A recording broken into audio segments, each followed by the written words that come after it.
Bonjour tout le monde, c'est Julien Derico, votre réalisateur de projets en immobilier. Je suis basé à Chapelle-l'Erlémont.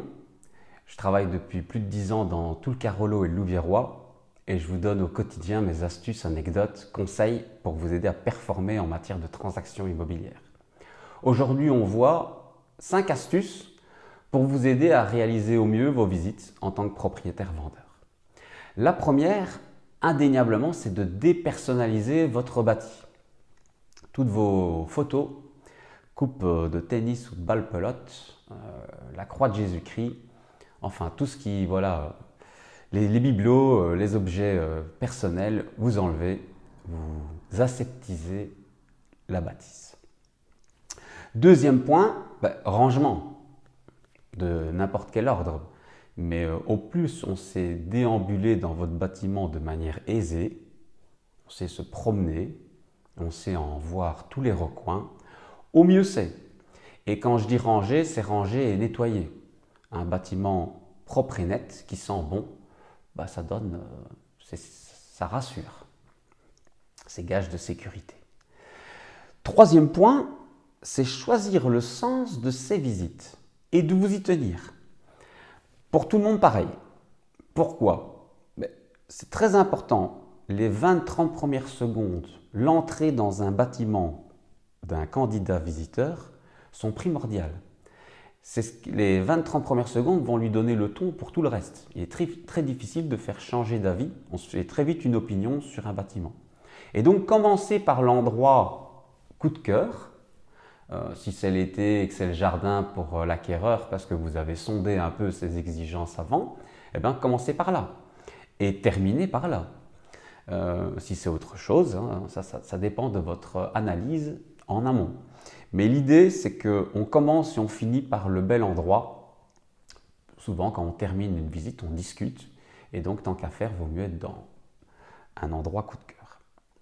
Et le sens des visites est aussi très important pour ce qu'on a à dire en tant que propriétaire.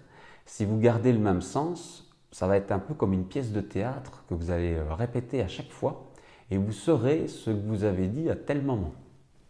Très important également de rien oublier.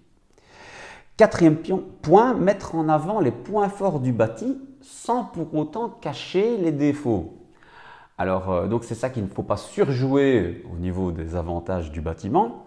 Et les défauts, il faut les dire, mais après, c'est pas non plus, il ne faut pas commencer à s'étaler et s'étendre. Et voilà, votre avis personnel peut être très très subjectif.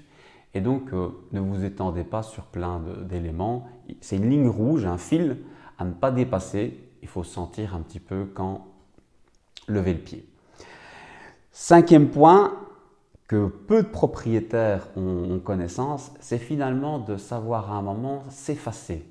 Il faut pouvoir faire un pas de retrait, laisser un couple quelques instants prendre la température d'un lieu, en discuter entre eux et se laisser se créer ce coup de cœur, ce moment où on se dit « cette maison, j'aimerais bien qu'elle devienne mienne ». Et donc voilà, laisser se créer ce sentiment. Et pour le reste, j'aurais deux bonus, c'est qu'il faut essayer d'éviter les curieux, les visites de complaisance. Et donc, il est bon de poser des questions en amont, surtout sur la solvabilité, les possibilités financières de vos visiteurs. Parce que sinon, à quoi bon finalement les faire visiter? Je sais que c'est un sujet délicat à aborder, mais pourtant, il est tout à fait judicieux de le faire. Et le deuxième bonus, c'est de télécharger notre e-book gratuit, les 7 étapes pour vendre rapidement et au meilleur prix. Vous retrouverez ça dans le descriptif. À très bientôt, au plaisir, au revoir.